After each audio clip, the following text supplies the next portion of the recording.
Welcome to another episode of VJLAS. We have a wonderful, awesome, fantastic guest star today. I'm Jonathan Ott, based out of Louisville, Kentucky, aspiring filmmaker. I guess I can just say I'm a filmmaker. I'm making a film. Yeah, just say you're a filmmaker. You are a director. It's happening. It hasn't happened past tense.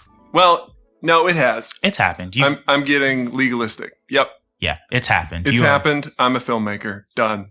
You're an up-and-coming filmmaker. Yeah. Yeah. I'll take that. Because you're on your way up. Up and coming, renowned filmmaker. There we go. Nothing can stop me. I'm all the way up. Yes, you are an up and coming filmmaker in Louisville, Kentucky. That sounds really fucking cool because it seems like Louisville's just been on the spot for a lot of aspiring artists like Jack Harlow and I don't know who else. Nicole Scherzinger, the Pussycat Dolls. Just push. Oh, right. I do love her. I love her. I don't love her plastic surgery she got recently, but I do love her. I didn't see that. It's quite frightening. Oh, facial? Yeah. Not the fun facials, like the unfun facials. Well, that's too bad. I'll have to check that out. But yeah, there's a club, there's a group of people who are from Louisville and who become famous, and it would be nice to be in that group. They all end up leaving, which is kind of funny. I guess there are probably some exceptions, but My Morning Jacket doesn't reside here anymore, but that seems to be a lot of people's favorite example of someone who made it here. Okay. And for good reason. They're great. What genre would that be? Oh, that's a good question. There's some variation of folk, I suppose.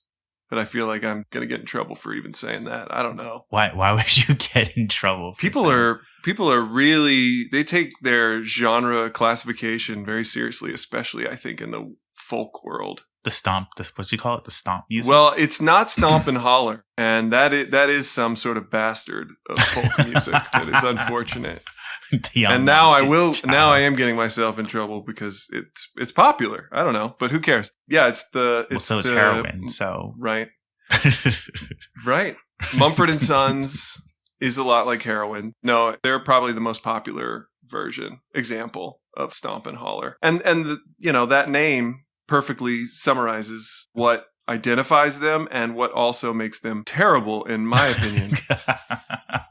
I hate the total lack of nuance in the 4 on the floor, let's stomp every single rhythm out. And every song sounds exactly the same. It's the same. It's like we're all going to stomp and we're all going to holler. I just keep thinking like it's just a group of Chads. Like their name is Chad. Yeah, probably. They all look like the exact generic cookie cutter versions of themselves with just different skin. Know what they feel like? Metaphorically, you ever play like those old arcade games from like the 90s and like the 2000s and characters you have not unlocked yet are just silhouettes and they all kind of look alike with just differences? Yeah. That's what it feels like. They're still silhouette form. They're still silhouette form. Okay. And then when you unlock them, you're like, oh, cool, this is going to be a brand new character. And then it's like nothing. It's nothing like the silhouette. It's just this generic, bland version of itself. You're like, how? Yeah. You're definitely on your way up to the Louisville, Kentucky, Kentuckian, famous. Well, we'll see. I mean, this is my Hail Mary. This is my big effort to see if I can get people to give me enough money to keep making movies. Because this one is self-financed as of yet. We're going to do some fundraising. But the idea is, this is the only time we should have to pay for it with our own money. So, all right, you got this film going on. This is your first actual full-length feature film. That's right. And you are both the writer and director? That's right. Okay, so what is this shit about? Because I know it's about, but these people don't know it's about. Okay. What is your movie about? And let's actually start diving into this. Okay, let's see. Yeah, don't be afraid to elevator pitch. If you want to smoke more pot, go ahead, smoke more pot. It's happening. We got some Adderall. I got some cocaine. Well, I've got some Mumfords and Sons. Just for get high on that. Yeah, put that down. Cocaine and Stomp and Holler is a good marriage, I will say. You need uppers for all that stomping. So elevator pitch, basically you have a game of chicken between a husband and wife as they keep daring each other to go further and further to see who can go farthest in planning and subsequently executing a murder, something neither one of them has ever attempted before. It's kind of a game of who's bluffing, who's lying, who's telling the truth, and the audience will have to do some of that work as they go along to sort of figure that out. But anyway, it's called Bluffing. It should be available, I'm hoping, by Halloween next year, 2023. That's the release date. If things go really well, it's possible that it could be released in some form next summer. And of course, I don't even know what being released means other than being published on Amazon, having a local screening. They were going to probably try to do a film festival circuit, see where that goes. But in terms of just finishing the film, I hope that it's done by next summer. 2023. Right. Wonderful. So how'd you get the idea for Bluffing? The idea came from actually 3 movies that I watched in a row, and they each had a pretty significant influence on how the story shaped up. The movies were Piercing, and unfortunately I don't even remember who the director is, but it's got Christopher Abbott and Wasikowska. Mia Wasikowska. Isn't she a porn star? No, that's Mia Khalifa. I don't know who Mia Khalifa is. I promise. You should. I mean, you could just Pornhub her. Okay. I'll check her out. She's an author now. I don't know if she wrote the book, but apparently she's on love. I think it's on sex. Okay. Probably. That would make sense. How sex. Stick to write what you know. That's write what you know. Right. Write what you hoe. Write what you hoe. Write what you hoe. All right. So continue. It feels sort of like a play. It almost could have just been a short film, but I'm glad it's not. And it's this fun little kind of, it's like real time as this guy picks up a prostitute and plans on killing her. So it's a psychological dark comedy, actually. About killing sex workers. Yes. So that definitely played a significant role in the formulation of some of the backstory when it comes to my movie. The second film was Windfall. That was Jason Segel, Jesse Plimpton, and what's the girl who's in Emily in Paris or something? What's that show? Lily Cole, right? No. You know, that's the wonder of having Google Lily Cole on hand.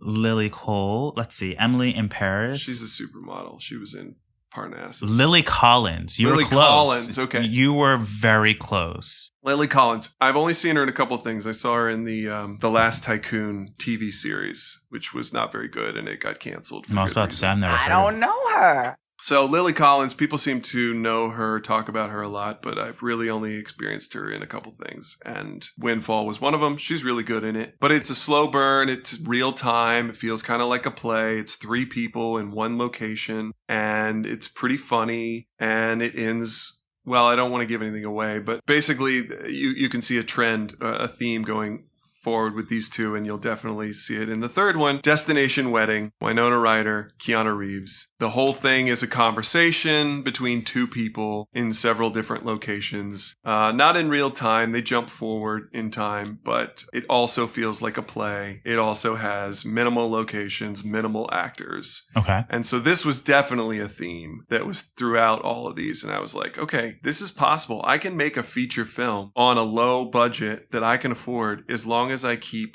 my number of locations down. I keep my number of actors down. You know, I love movies that do that anyway. I love these movies that feel like plays, that have all the glam and the glitz stripped down, and it's just dialogue and acting and good framing, you know, good cinematography, but nothing flashy. Nothing flashy. Yeah. It's just raw, gritty drama. And it can be funny. A lot of all of them had funny elements to them, all these 3 films. And so does mine. So yeah, these films struck a chord with me. I loved them, and I could see how they made it a lot more possible to actually finance a film. Okay. Wonderful. I love how you say that all of these are raw and these are all just like pieces that are set in the same room, because that takes really good actors. It does. And then you said Winona Ryder, which is like, okay, yeah. And then Keanu Reeves. Until John Wick, he was literally the male version of Cameron Diaz. It's like talking to literally a cutout of Keanu Reeves. Yeah. In every movie. I am an FBI agent.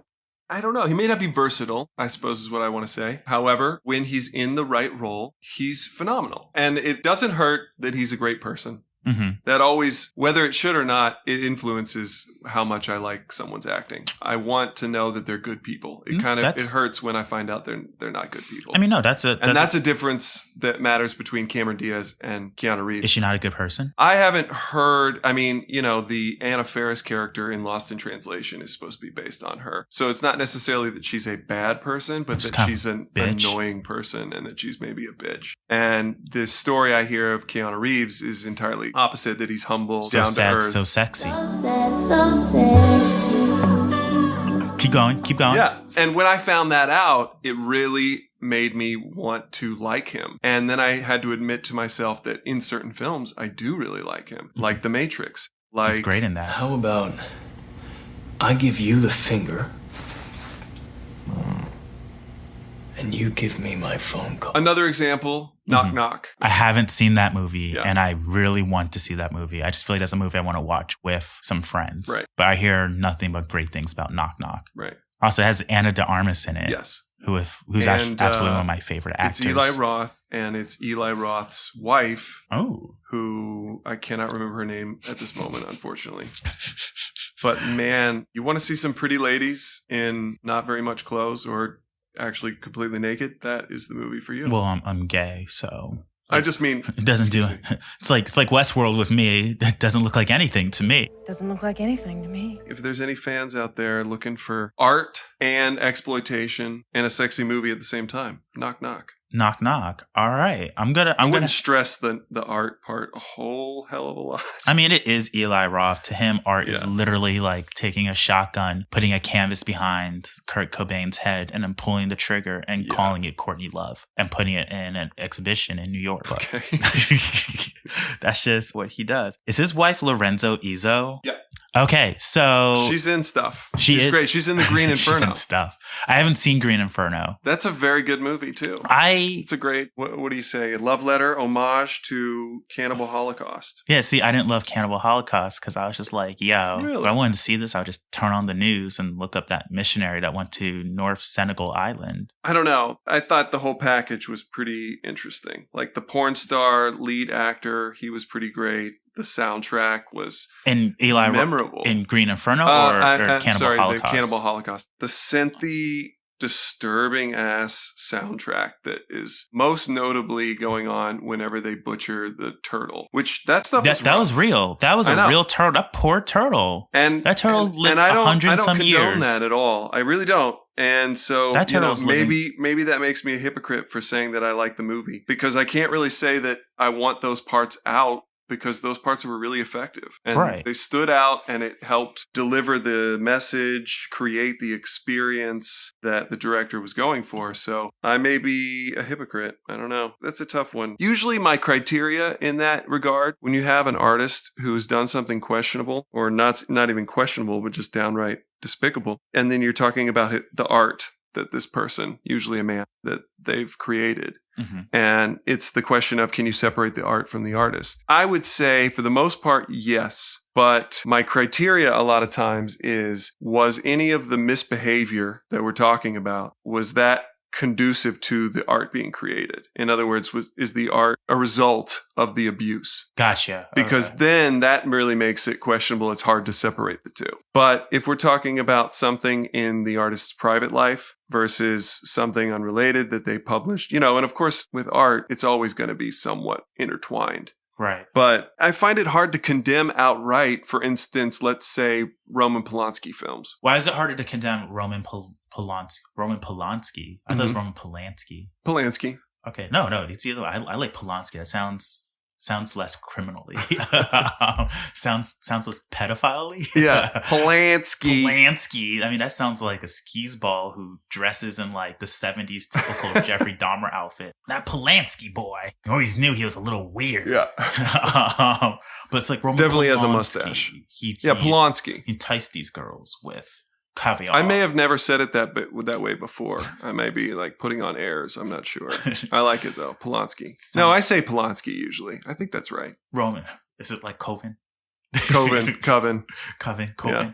But why is that less condemning to seek, I don't want to say justice, but to seek consequences or to feel some type of way about Roman Polanski versus, let's say, Kevin Spacey. Well, Kevin Spacey did just win those lawsuits, so we're going to leave Kevin alone for a little bit. Yeah, that's a tricky thing too, because like we have a legal system and we are supposed to have faith in it, but most of us don't. But at the same time, I think most people would agree that we shouldn't just judge people by popular opinion. And yet that's what ends up happening a lot of times. And maybe it's for the good in a lot of situations. I mean, let's say, you said Kevin Spacey just got off. Bill Cosby got exonerated for some of the stuff. He's not in jail anymore. He got released. He got released due to a legal loophole that was overlooked. Okay, there you go. He apparently made a plea deal or something back like a decades ago. Right. Whatever the details of it are, I don't know off the top of my head, and I really don't want my Google search to be like, hey, do you want to hear more about Bill Cosby? It's like, no, I don't want to hear about Buffalo Pill. Don't eat the pudding pops. Yeah. Or he'll put the pudding pops in you. But why is it less jarring for Roman versus Bill Cosby just because the law doesn't work? Well, there's a few things. I mean, if we're just comparing them. Not comparing. But that brings up an interesting topic, actually, talking about Bill Cosby. For instance, I can't really enjoy The Cosby Show anymore. Same here. Right. And that's a real shame because it's a great show. As far as I know, which isn't, I didn't read into it very closely, but I've never heard of any of his misbehavior, his abuse, his rape being conducted or having anything to do with the production of the show. From my understanding, there was not. I will definitely fact check that. Right. But, so by that standard, I should be allowed by my own standard to separate the art from the artist and still enjoy the show. And I still respect it. I think that if somebody wanted to watch it, especially if they didn't know the whole context, and if it was a kid or whatever, I wouldn't be opposed to showing a kid The Cosby Show. There's nothing wrong on The Cosby Show, but I can't enjoy it anymore, which is a shame. He ruined it for me. Oh yeah, absolutely. That I definitely understand, and I definitely agree with you on that sense. And what also sucks is that there were other people who gave their most famous performances over years-long career, Malcolm Jamal Warner, for instance, and Felicia Rashad. And these people, we cherish them, we cherish their work, and now we can't appreciate their most famous work anymore. Not because of anything they did. And that sucks. Personally, I think Malcolm Jamal Warner's most awesome performance was him helping OJ escape in American Crime Story. It was great. Yeah. As I remember. Who was the I don't remember. Oh but my gosh. I was excited about that casting. Was it AJ Crawlings? Was that his name? Gosh, I don't know. I have no idea. This is why we have Google. OJ Speed Chase. Yeah, I'll put that in Google. Yeah. Who helped OJ in the Speed Chase, but I don't want to put Bill Cosby in there. I always imagine one day Ryan Murphy is going to make an American Crime Story. About Cosby? About Bill Cosby. And have a scene from Silence of the Lambs where Bill Cosby is reenacting Buffalo Bill going would you fuck me? Would you zip zop zoopity zop now me? It has to and happen. A silk robe with a bunch of flamboyant colors. Oh my God. Doing the Cosby Show, where he puts his head, his eyes up, going right, with a Jell-O logo in the background. Yep, has to happen. I have not with the white background, the opening of the show. Yes, with actually all the that hands, was just one season. The jazz hands all around. Yeah, they go, that was great. Silence of the Fams. There we go. Silence of the Fams. Yeah, and so that goes back to Roman Polanski or really any director. It's difficult for me to get behind just writing off entire films, like a Woody Allen film, for instance. Well, he married his stepdaughter, right? Right. But that was consensual. He didn't, to our knowledge, she grew up, and then when she became legal, then they started the thing. Yeah. Which is still fucked up. That's the official story. But there's also the accusations from Dylan Farrow, Mia Farrow's daughter, his stepdaughter. She accused him of harassing her, of sexually molesting her. But he wasn't convicted, and Dylan's brother says that his mother was crazy and abusive and coached Dylan into believing that she had been molested by Woody. So you've got that going on. It's inconclusive. Yeah. It's I have no idea.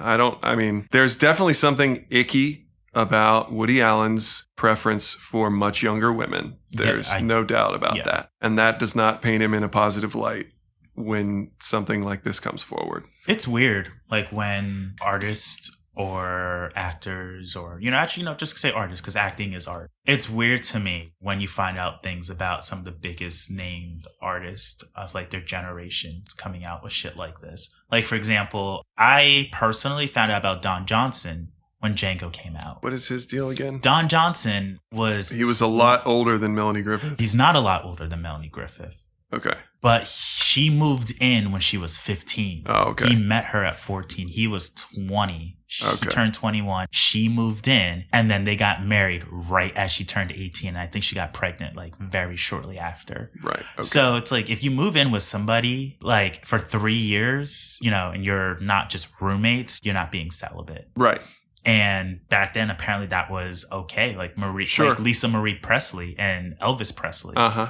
He had a thing for 14-year-old girls. Right. And that was Errol Flynn. Yeah, and that's really, really fucking gross. Michael Jackson. Did Michael do it though? Last I was, in touch with the social justice, well, at least in the popular opinion, it seemed it was against him. It was definitely against him. I mean, I'm not gonna lie. I would definitely. But I agree. I haven't looked into it. I don't know. I mean, there's apparently a very damning documentary that I haven't seen. Yes. It was Oprah back at her bullshit again. There was damning confirmation that the documentary purposely added in false information to Oprah's who produced it, to her Harpo knowledge. Productions. Oh, yeah. So interesting. So to that, I'm See, like, it always gets complicated. Well, I'm just wondering, like, did she make that documentary because she really wanted to know what happened to those kids? Or did she make that documentary because that meme of when he started singing, like, from 20 years ago? Yeah, that's hilarious. Because she asked him about the kids and he wouldn't talk to her about it. Right. So he just started making music right there and ignored her. She might still be salty about that. I mean, we did see what she and Tyler Perry did to Monique. You take that $50,000 that we gave you, bitch, and you go get us our Oscar. But back onto this. It is difficult to remove actors who've done or habitually do terrible things. Yeah, that's another difference. I think I was going to say, like, some directors, for instance, have only seemed to have slipped up once versus like Bill Cosby, we know, made a habit of it. But maybe that's not even really that true. Maybe the ones that fucked up once fucked up a lot of times and it just hasn't been reported. It's probably more likely that it was a recurring thing. That is true. So like then let's talk about that because I think this is actually really interesting because you are a film director. So let's talk about that. We live in an era where everything anyone has ever done is documented. Right. Any 12-year-old with a cell phone could find out what you did. As a film director, like when does that line blur and when does it become a witch hunt versus actual justice? Like, is there actual justice in this whole cancel culture to people in high paying positions, highly influential careers? Because, for example, on one hand, there's not a single person I honestly believe in this world that has not done something heinous. Okay. That now the scale of that is definitely different. Mm-hmm. Some people, the worst thing they've ever done was bully somebody in high school, and then they become a very nice person overall afterwards, which is not to excuse bullying. I've been bullied habitually, but that's not in the same league as, okay, well, you're out here just drugging and raping women or men, or you're committing murder, or you're trafficking high levels of drugs. Like, when does the line stop between what someone may have done versus who they are in the future? Yeah. And I would even add to that question, because I don't know if I have an answer. Is there an end to cancellation? Is there a path to reconciliation or forgiveness? Or is it, no, you had one chance, most people don't ever get to be famous. You were famous and you fucked up. I don't know. I mean, I could see that point, but I don't think that's really the right way to go about it. I think that there has to be an opportunity for people to apologize and they have to be penalized. So I think it's fair that they get canceled literally in terms of shows get canceled, specials, Netflix specials get canceled, whatever it may be specifically. There should be some real world repercussions, and that's not censorship. That's freedom of speech, really. You have a company, you're allowed to say, we don't like your image right now. We don't want you on our program. Right.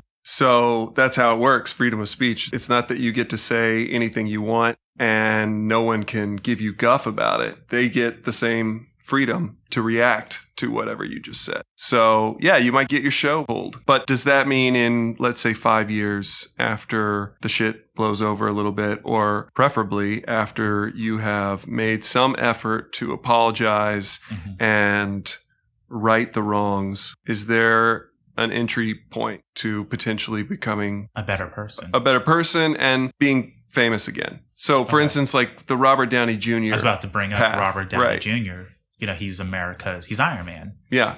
Everybody knows Robert Downey Jr. He seems like he's a wonderful person. I would like to hang out with him. Oh, yeah. Well, he always seemed fun, even when he was a drug addict. He seemed like he would be a lot of fun. That's what got him in trouble. He was having too much He's charismatic as hell. Not to the cops. I'm sorry. Yeah. But I like stories I hear about him. I like hearing that he helps out other actors who are struggling with addiction. I think that's really cool. I love hearing stories about that in general. Like I always loved the story of David Bowie helping Iggy Pop when Iggy Pop had just kind of become a joke and was falling down wasted at CBGB's every night. And David Bowie was like, this is a way too talented musician to be ending up in the gutter. And he took him under his wing and he helped him get clean. And he produced his next 2 albums, I believe. Oh, wow. Maybe 3. And they were amazing. And it revitalized Iggy Pop's career. I mean, in my personal opinion, it's the best stuff Iggy Pop was ever a part of. Lust for Life and The Idiot. Okay. And then it got paid forward because David Bowie sort of lost his way, making Station to Station. He became the White Duke. Obviously, I don't know this firsthand. I've heard this from some rock journals. You know, you're just sitting in the I was there, but I don't remember it too clearly. I was on a lot of drugs. But he was trying to be the White Duke, and that meant he only ingested white things. And specifically... So he was trying to David Duke before David Duke? Yeah, sort of, yeah. But doing it in an androgynous, alien sort of Bowie way. Very pale, very wafy. Very Tilda Swinton looking. Yeah, and his diet consisted of milk and cocaine. And Turkish delights. And Turkish delights, and maybe white turkey. And that was about it. And he was probably dying. Well, yeah, that's what happens when you only have milk and cocaine. So he wasn't going to last very long. And Brian Eno came along. And I don't know the specifics, but apparently he did for Bowie what Bowie did for Iggy Pop. He cleaned him up. And together they made 3 albums. A trilogy of albums. I think it's called the Berlin Trilogy. Some of their best work. Wait, pause. You said the Berlin Trilogy? Yeah, I believe it's called that. I find it amazing that this person, because I don't know if he's a Brian Eno? No. David Bowie. David he's Bowie. Very androgynous. Like, sure. They should have Tilda Swinton play David Bowie and a David Bowie. This is a good idea. Right? It's funny that he has an all-white lifestyle.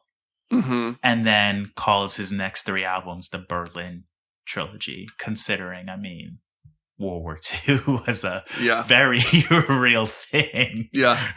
Well, you got to realize, too, this would have been in the time period when punk was repurposing, if you want to call it that, the swastika. So there was a lot of kind of flirting with iconoclastic images for the very purpose of shocking. And a lot of times they were, politically couldn't be less fascist, for instance. However, some people still find it inappropriate to ever have a swastika, whether you're doing it just to shock or if you actually have fascistic politics. And I can understand that. I don't fuck with swastikas. I don't fuck with swastikas. Yeah. So I swat away the swastikas. Yeah.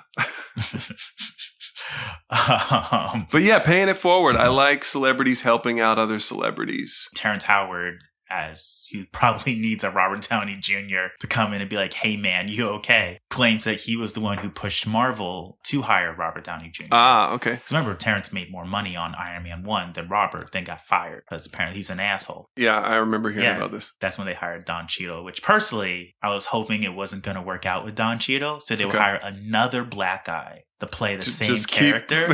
And that should have been a running gag. That would have been a little bit funny. You know, next time it'd be Wesley Snipes. And then the IRS got Wesley. So then they got to go and do, like, I don't know. Sam Jackson. Sam Jackson's already Nick Fury. But they could get Michael Jai Just White. do it anyway. It won't matter. Save money. There you go. And then they use a deep fake of, was it James of Jordan Peele as President Barack Obama. Playing, Rhodes. I love it. President Barack Obama is War Machine. Malcolm Jamal Warner. Oh man, can you imagine? Playing OJ.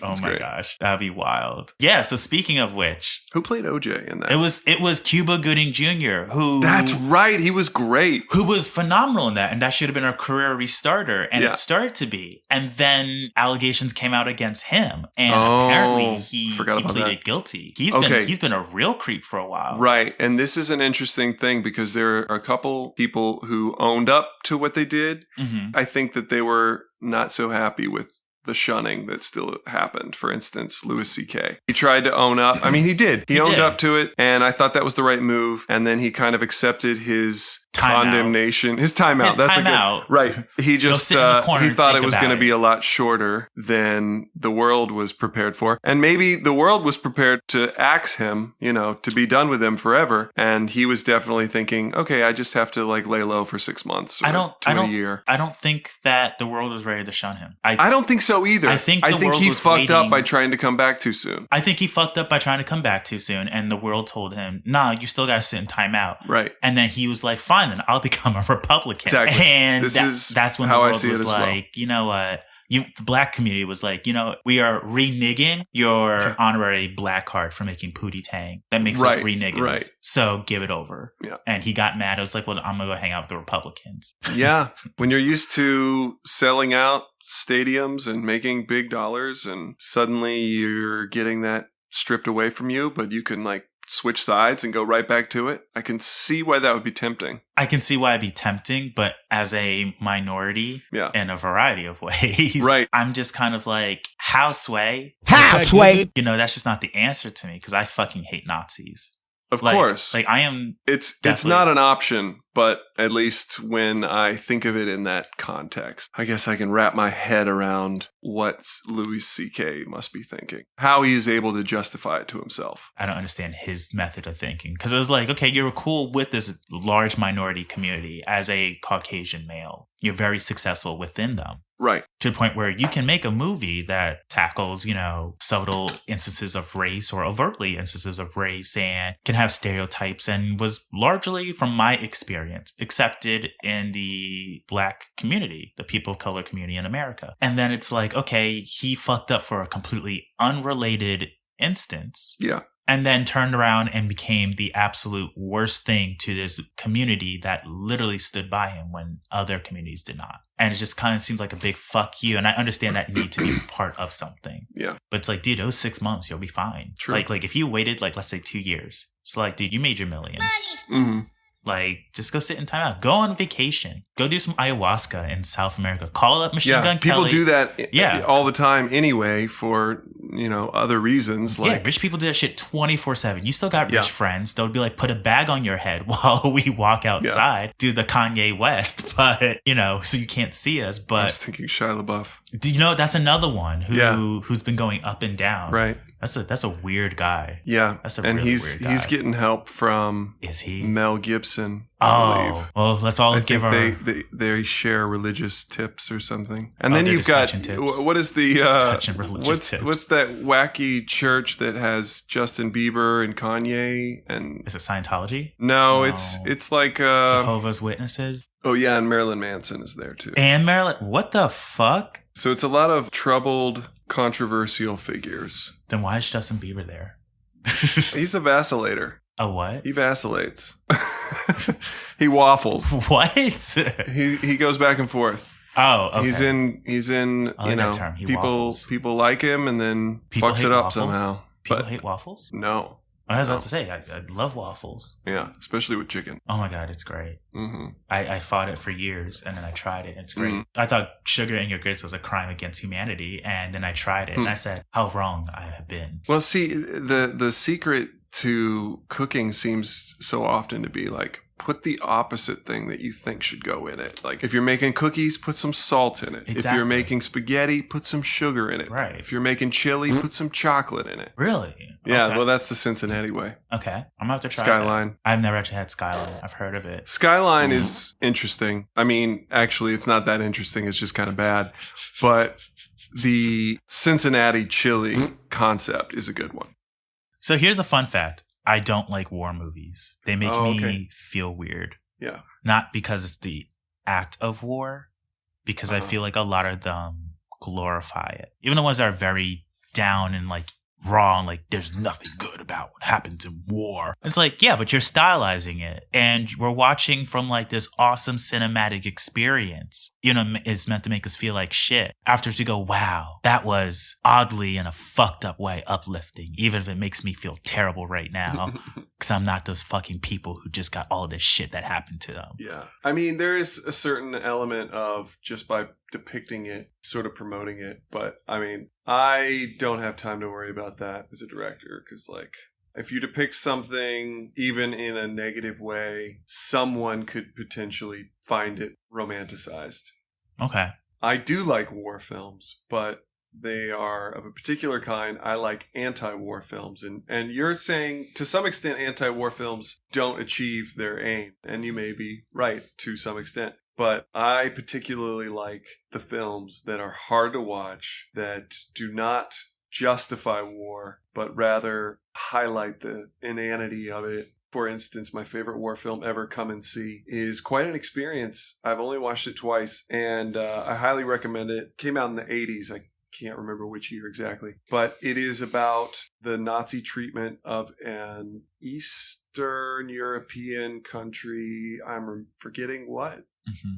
Maybe, I don't remember if it was Ukraine, but it's about the extermination of an entire village. Oh, shit. Wow. And this one kid, by stroke of luck, is not there when they all are killed. So he lives in the aftermath of it. And you kind of follow him going around, sort of a beautiful ballet of horrendous things happening because people are evil and they do what they're told. Without question. So I do think it's very damning of the whole situation. And it's a story that needs to be told because, not to downplay the Holocaust, for instance, but we do have a lot of... Careful now, because Kanye made this a even more touchy subject. Oh, yeah, it's true. So...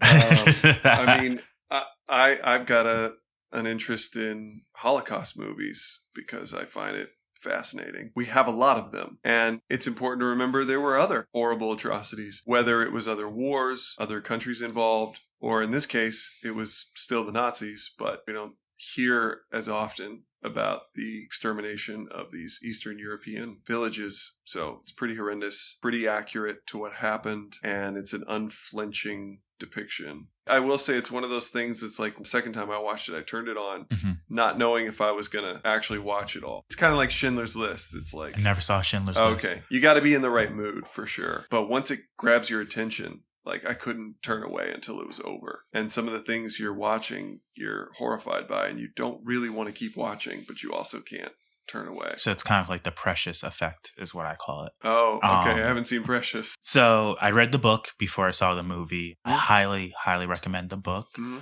The movie was okay in my eyes. Yeah. The book was absolutely wonderful because it definitely gave light to a lot of underrepresented aspects of Black America. But that's besides the point. The movie is a feel-bad movie. Okay, right. And it feels very down to earth. It feels very real to things people don't want to see that happens in this community. And once you watch it, you never want to see it again. And I feel like that's the same effect with war movies, where some of them, even the anti-war ones, where it's like, this is pointing out how horrible these atrocities are, how horrible this experience is, and how real it is. and you don't know if you want to keep watching or not. But once you're done, you're like, that's it. Right.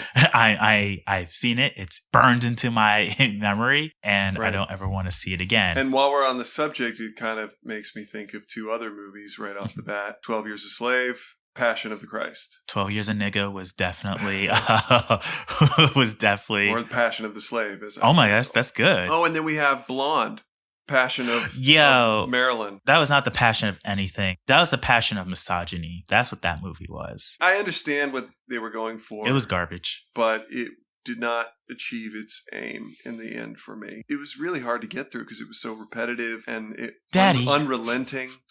Every single scene was that pivotal scene in a movie. Usually there's only one or two where everything gets really slowed down and there's a lot of space between each line. Everyone's hanging on every single little word like it's going to alter the entire plot. But wasn't I a good girl, scene. Daddy? It was just, it was the same scene over and over again, just with different characters. It was 3 hours of... And it was 3 hours. Of Ana de Armas being beautiful. And she did a good job. I liked her Marilyn. It feels like everyone did a great job except for the director. Yeah, the cinematographer did great.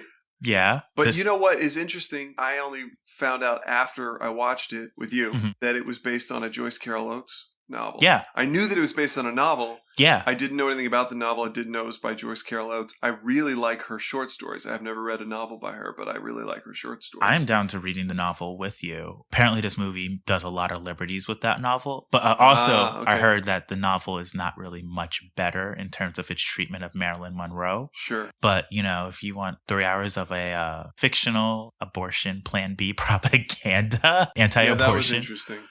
Manifesting non-existent abortions in the history of Marilyn Monroe. That was an interesting choice. Because that was a major element.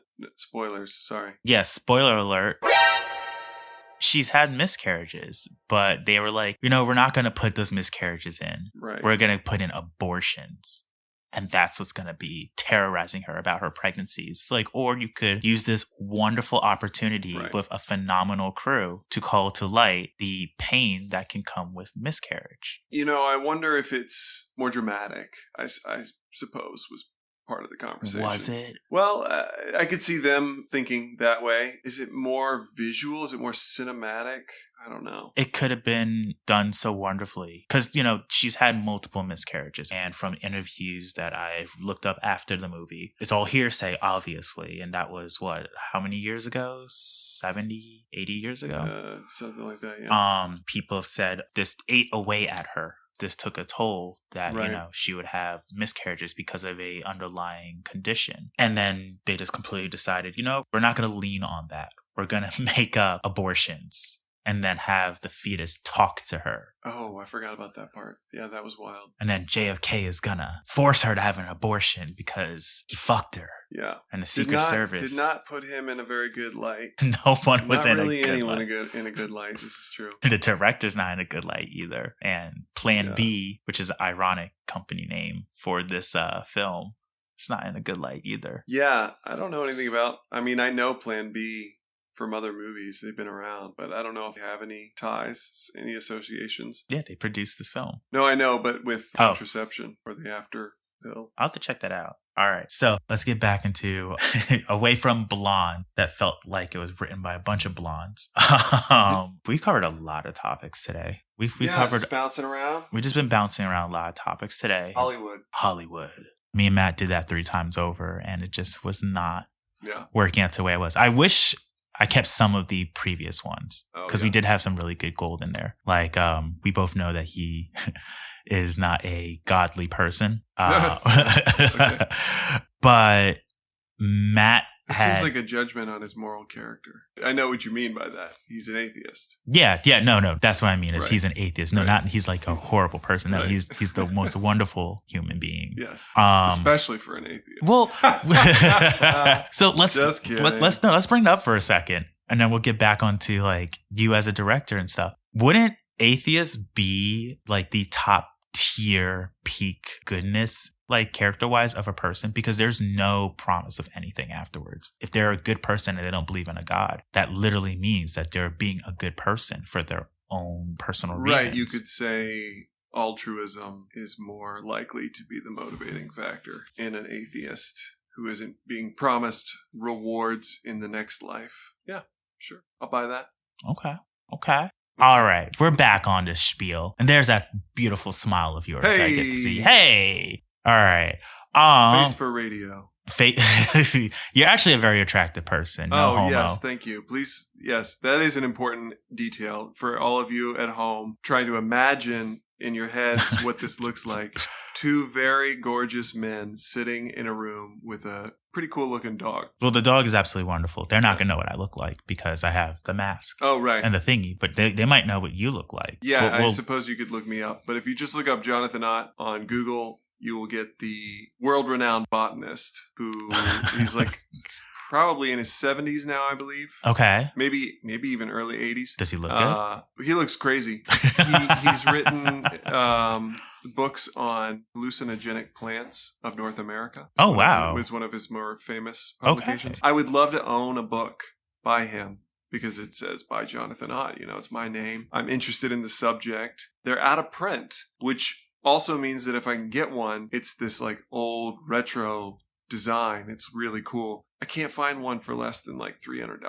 What the fuck? Yeah. Why are they out of print? I don't know, but they are highly coveted. Okay. So now I'm just like, I've got to get one even more, but I don't know. That's that capitalism in you. It's entitlement. I feel like literally that I'm entitled. It's my name on there. I have to have it. I feel like appealing to one of these eBay salesmen being like, look, my name is Jonathan Ott. Doesn't that give me like 50% off or something?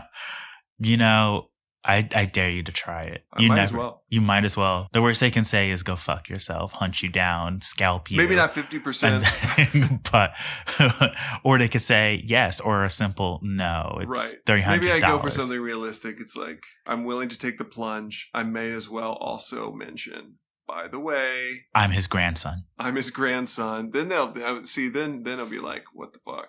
My parents are estranged. Yeah. With my grandfather. And maybe that's the route I should take. Maybe I should just approach Jonathan Ott and say, hey, I know you have a box of these laying around in your basement. I dare you. Yeah. I dare you. I absolutely I should dare before you. He dies, because he is getting on. Do it tomorrow. It takes 5-10 minutes. No, to send I gotta word it correctly. I can just email him. I need to get it into his hands. I need it to get to him for real. This sounds like a plot of your next movie. Could be a road trip documentary. You could film it like a road trip documentary. One of my favorite road trip documentaries. Gosh, I can't remember what it's called, but it's called Searching for blank blank. Her name. Basically, the premise of the documentary was that she was going to find people with her name. Oh, I know what you're talking about. All across the country. And she was going to go and interview them. And lo and behold, it becomes a documentary about abuse, molestation. Basically, all of these women had been abused in some way. I know exactly what you're talking about. Never saw it. Yeah. Definitely on my radar. It's an amazing I heard it's absolutely phenomenal. We're going to find out what it's called for the audience. We're gonna find this shit out right now. This kind of sounds like into the Multiverse of Madness. Oh, okay. Because it's like, oh yeah, all the other versions of me live this life. But That's an interesting perspective. But I'm the one Nexus event that it did not happen to. That's a cool perspective on it. She's like Wanda Maximoff. You know, we always look at movies where it's like, oh, you're the most least interesting version of yourself in all the multiverses, but we never look at one where it's you're the most interesting version of yourself in all the multiverses. And all the other ones is just one nightmare after another. That could be a new take on the old It's a Wonderful Life, or even A Christmas Carol with Scrooge. Both those stories, they're basically presented with things that make them have a change of heart and appreciate the things that they have. And you could do that with a multiverse narrative, where they basically think their life is so shit, and then they look in all the other dimensions and they're like, wow, this is the best possible outcome with these genes, this nurture and nature. Turns out like I'm in actually the best possible dimension. Right? All my counterparts are worse off than me, are pathetic bastards. And it's like this one cleans dog shit for a living. Yeah. And this one over here overdosed and I don't know. Yeah. This one was Stormy Daniels like? This one's married to Tom Cruise. It's like, that's the most frightening one. Oh, God, I feel more delirious than my cousin, Stewie Cruz. I'm in love with Katie Holmes! I'm in love with Katie Holmes! Searching for Angela Shelton. Searching for Angela Shelton. Directed by Angela Shelton. Directed by Angela Shelton. That's right. All right. Yeah, so she goes traveling around talking to various women named Angela Shelton, and it becomes evident pretty quickly that they all share something in common. They've all been abused by someone. And a lot of times it was a husband or a father, and her own issues come to surface. She never intended it necessarily to be a part of her documentary. Mm-hmm. And then it becomes clear to her that her road trip will end with a confrontation with her father, whom she doesn't speak with anymore. Because he abused her as well? Because he sexually molested her and her brother and sister. Oh, what the fuck? Okay. Yeah. Wow. It's a heavy film. That is a very, very heavy film. But an important watch. Absolutely recommend. 10 out of 10. Yeah. See, I work on a 4-star system. 4-star? Why not 5-star? I don't need a 5th one. Okay. I can fit every movie I watch into the 4-star system. Does a 0-star count as well? Not really, no. That would be almost like I literally can't make anything, heads or tails, from this. But I've never given a 0. A 1-star is a total waste of time, total trash, worthless. 2 stars is some redeemable qualities. 3 stars is mostly successful in whatever their aim was, because I try to take that into consideration. What were they trying to be? 4 stars is solid, impressive achievement. All right. So we're back onto films about you. Where are you going to go next in terms of writing movies? You say, we do know that you filmed the first part of Bluffing. That's right. As a first timer, as a directing virgin, what was that like? Well, it was a dream come true in most ways. My first time. It honestly, it ended up being quite a lot like what I imagined it would be. It was overwhelming at times. Mm-hmm. It was a dream come true in a very good way. I felt the fruits of collaboration were present. I thought that was really important. I wanted to open myself to suggestions and collaborating with all these creative people that I had gathered around me. And I think that worked really well. And there were some things that I wasn't sure of how it would turn out. For instance, just being gun shy. I was worried that I might be indecisive when, time is money, especially on a film set. You've got this crew who are all there making not a lot of money on my movie, to be honest, because I had a lot of people who were volunteering their time. So kudos to them. Shout out to them. It's important to keep things moving, and you don't have a lot of time to be idle or to go off and think things over and turn it over in your head a little while. You don't have that luxury. And luckily, I found that when things were moving and decisions needed to be made, I had a pretty clear idea of what I wanted every time. And when what I wanted wasn't going to work, and someone had an alternative method, it wasn't too hard to realize that and be like, yeah, you're right. Okay, I don't need to waste time being sad about the fact that it's not going to look just like I had thought in my head. We're moving on. Okay. Yeah, it was a great experience. I've learned a lot from it already that I will be able to apply hopefully in the second shoot, which will wrap us up. I know also that I will be a more, I hesitate to say better, but definitely a more prepared screenwriter after this, knowing what considerations I had to make when adapting it to the screen. I can make a lot of those decisions in the screenwriting process now. Okay. Hi ho, Kermit the Frog here. I'm not gonna forgive you for not doing the whole interview in a Kermit the Frog voice. I would never have agreed to that. Maybe. Do you do that during sex? Maybe Gollum. I do Gollum. Please don't do during Gollum. sex. You don't like it? In high school, there was this kid. Oh, who triggers. Always, not even just triggers. It's just I had enough Gollum for a whole lifetime.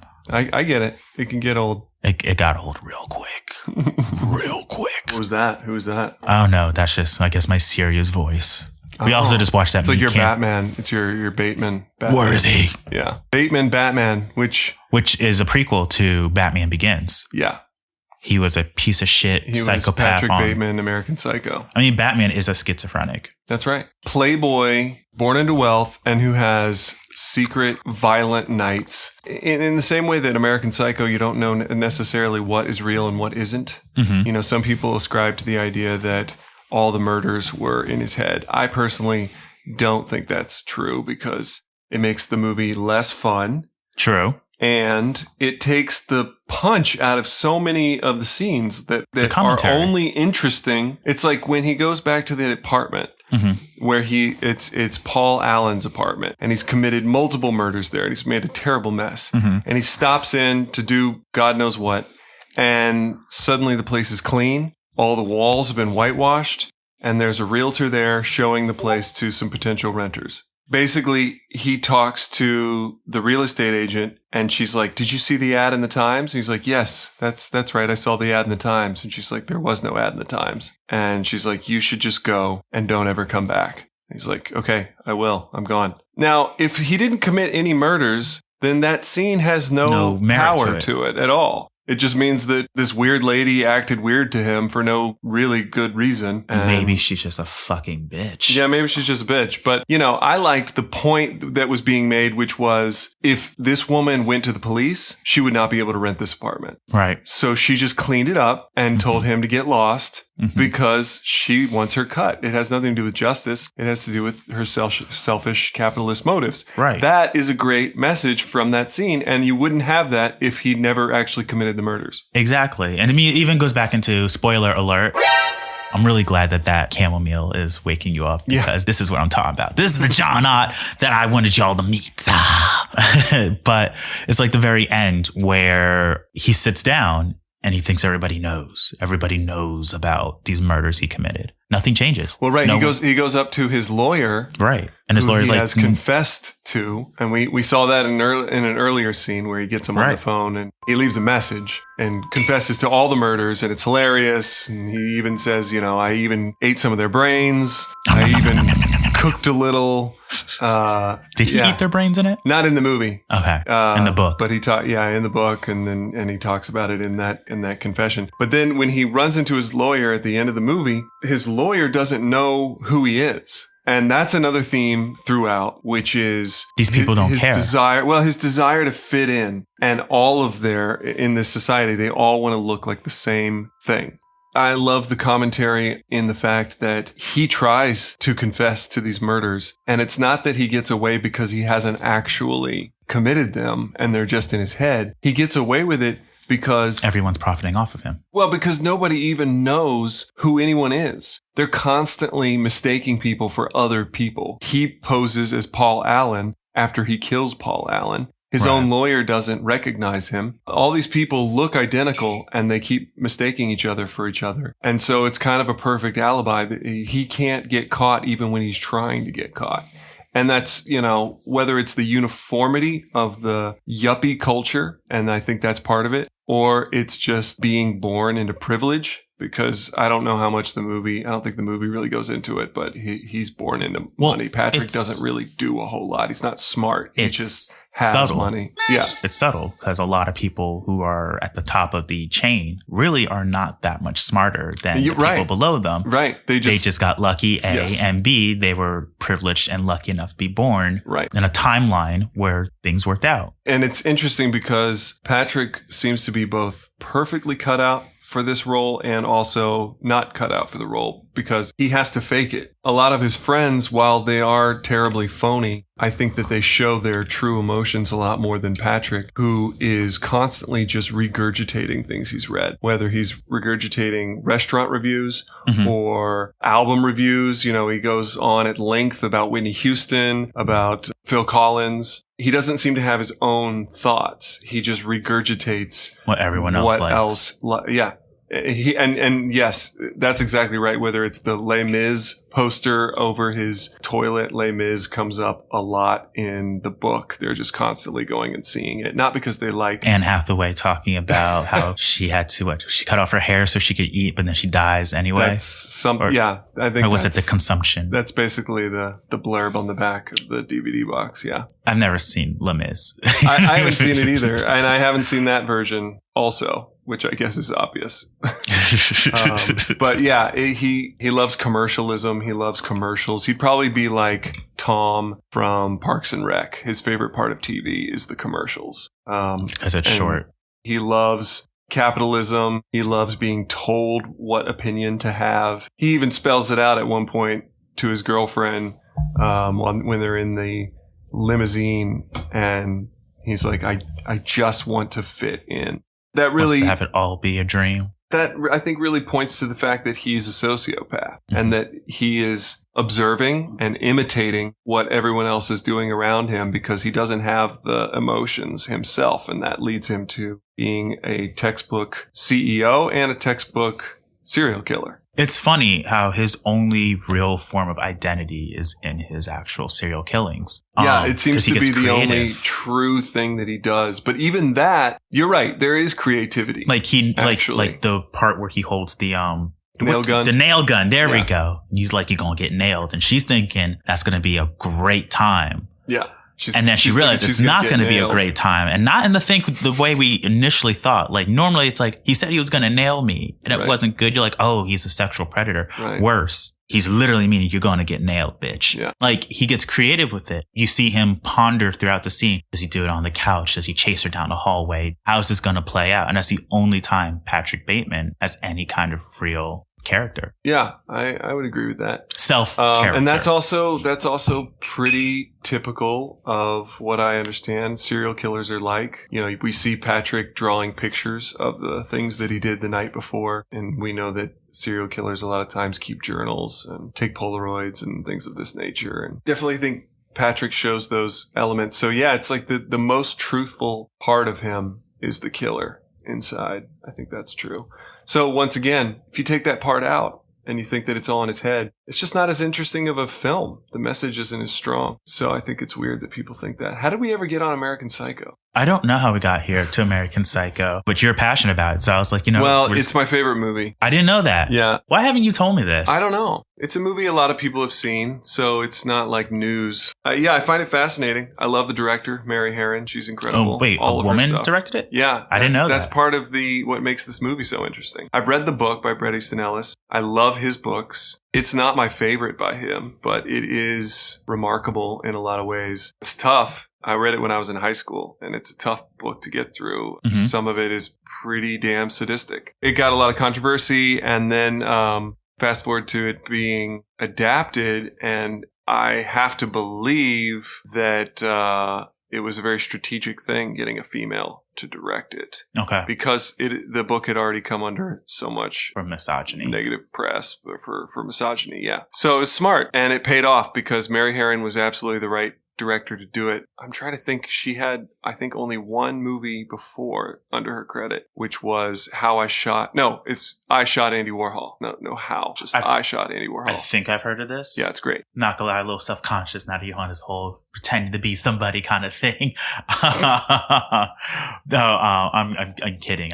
I do not see any similarities between me and Patrick Bateman. No. Mm-hmm. Obviously, it's Killmonger from Black Panther. Yeah. Yes. No, I'm joking. But now that I know this, I have a question. Uh-huh. How does this play into Bluffing? How does this influence Bluffing? Because, for example, you know for a fact that I've started writing things. I'm learning how to do screenwriting. That's why I have Screenwriters for Dummies. Mm-hmm. Like, I know that my personal favorite songs, personal favorite directors, Quentin Tarantino, I'm very big into dialogue. Right. So I'm researching on how to do better dialogue. How does Mary Harron influence Bluffing, if she does, in any capacity? Because your story is kind of similar in a sense of it's dealing with trying to fit in, it deals with serial killer, it deals with, all of that jazz. Right. I would definitely say that in a broad sense, American Psycho, by becoming my favorite movie, it introduced me to the charms of dark comedy, and then I've been a fan of dark comedy ever since, and horror comedy as well. So yeah, in that way, it kind of set me down the path to wanting to make dark comedies.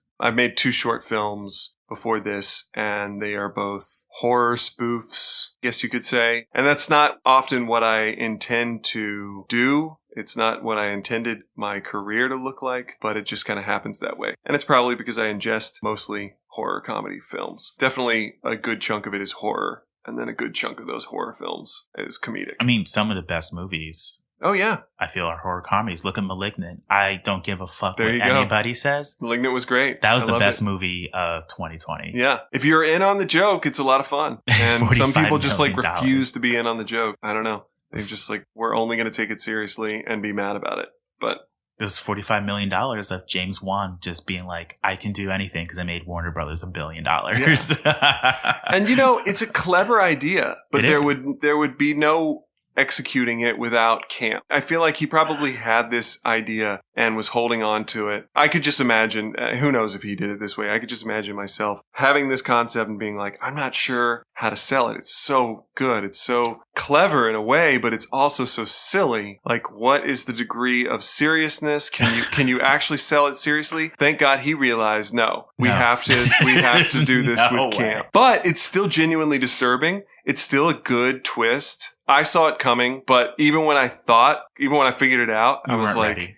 No. Even when I figured it out, I was like, if that's not it, I'm going to be mad because that is great. That is perfect. And then I was very happy that I was right.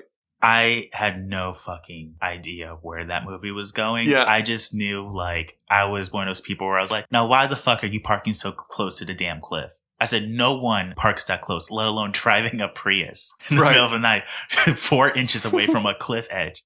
And then the whole fake out, we're like, okay, she's looking for these papers. Cool. She's in a creepy asylum. And you're thinking this is where we're going to find the scary shit. That's the only moment in the movie where nothing happens. Oh, right.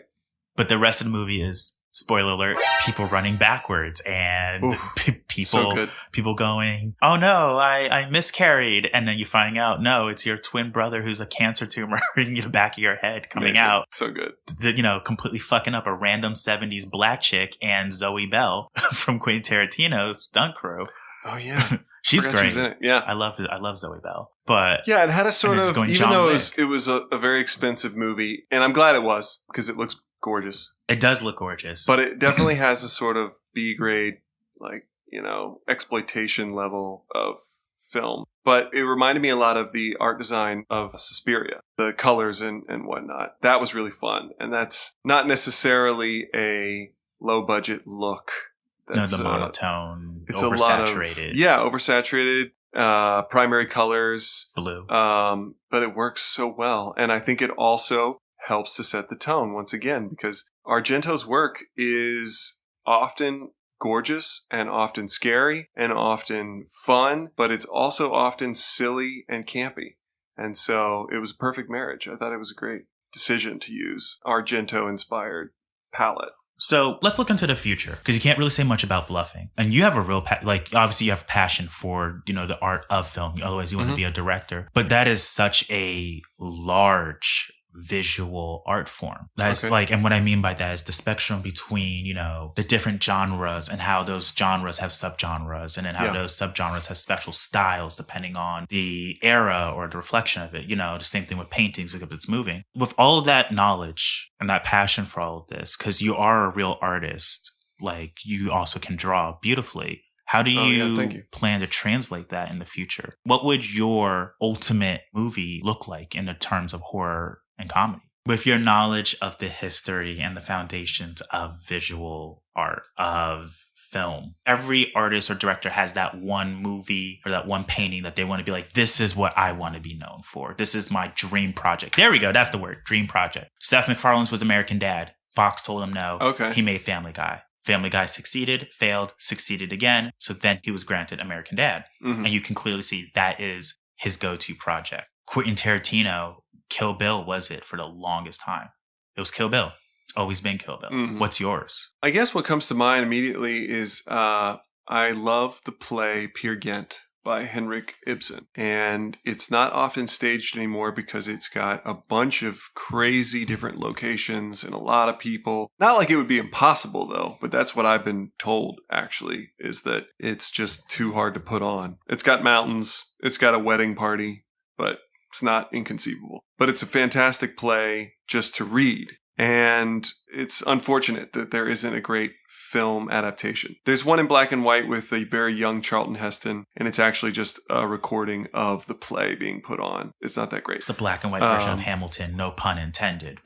So, yeah, I've always wanted to stage that. Well, not stage it. I've always wanted to film it. I've always wanted to adapt it. And of course, I don't want to just adapt it as it is written. I have to do something fun. So I want to modernize it, and I want to overlay it with a story that basically the story of a good friend of mine who I knew in Portland, Oregon, and who got dosed with some bad acid and ended up losing his mind for over a year, I want to say. Ooh. Maybe it wasn't quite that long. Anyway, in and out of psych wards, and, he was a roommate, and just a lot of crazy shit went down, and thankfully he came back to us, and he's got a lovely family now. But I've always kind of thought that that would make an interesting overlay with the Peer Gynt story. If you've read Peer Gynt, you may know what I'm talking about. It's a pretty psychedelic kind of story, especially for its time. It incorporates a lot of Scandinavian folklore. So, some weird creatures. The Hall of the Mountain King is the most famous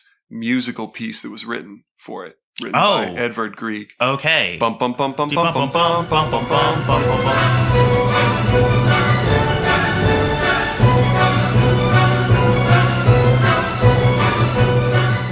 So that is about the Troll King who lives in the mountain. Troll in the dungeon! Troll in the dungeon! Thought you ought to know. It's a great play with a lot of cool creatures. He's a total rapscallion. It's a very picaresque kind of tale. Picaresques, like Don Quixote, oftentimes are sort of episodic, and they may seem like a coming of age, but in fact, the main character often does not go through a change. They stay simply as they are, and it's usually some sort of ignorance or selfishness that they portray. They often get in their own way, for sure. Another example might be Ignatius in Confederacy of Dunces. It's a sort of modern day picaresque. Anyway, so Peer Gynt is just this great play, and I would like to put it on, and I would like to introduce that other element, and also make it a shout out to Portland, Oregon, and maybe even shoot it in beautiful black and white. I just know that I don't have the budget for that, but that could be my magnus opus at some point. Okay. I even have a name for it. Twitty. I like that. Leave you with that. Well, thank you, John. We're definitely going to have you back on. Great. Either right before or right after the second half of the shoot for Bluffing. Okay, great. Probably after.